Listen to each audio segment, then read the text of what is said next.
ખેતીમાં પ્રાકૃતિક ખેતી જેમાં 3 વીઘાના ફાર્મમાં 1 ઇંચ જમીનનો ઉપયોગ કરવામાં આવ્યો છે। તેમના દ્વારા ઝાડમાં ટાઇવાન પિંક જામફળના 2000 છોડની સાથે શાકભાજીમાં 4 થી 5 પ્રકારના રીંગણ, 4 પ્રકારના ટામેટા, 3 થી 4 પ્રકારના મરચાં જેમાં તીખા, મોડા, પિકાડોળ, કેપ્સિકમ, ફ્લાવર કોબી, ડુંગળી, લસણ, મેથી, ધાણા, મેથી, પાલક જેવા મસાલા પાક સાથે બટાકા અને સ્વીટકોર્ન, મકાઈ સાથે 2 થી 3 પ્રકારના ગલગોટા, ઘઉં જેવા પાકો એકસાથે લેવાના અને તેમાં પણ બજારમાંથી કોઈ દવા કે ખાતર વગર જીવામૃતનો ઉપયોગ કરી ડ્રીપ મલ્ચિંગથી ખેતી કરવામાં આવી રહી છે। આ ખેતરમાંથી દરરોજ 1500 થી 2000ની આવક મેળવવામાં આવી રહી છે।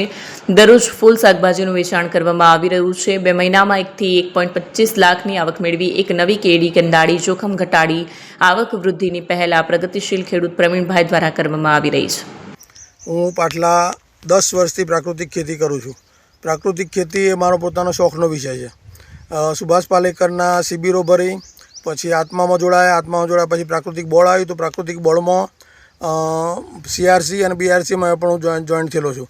એ પછી CRC BRC યુનિટ મારા ત્યાં જીવામૃત બનાવેલું છે અને એમાં પણ ગવર્મેન્ટની સહાય મળી છે।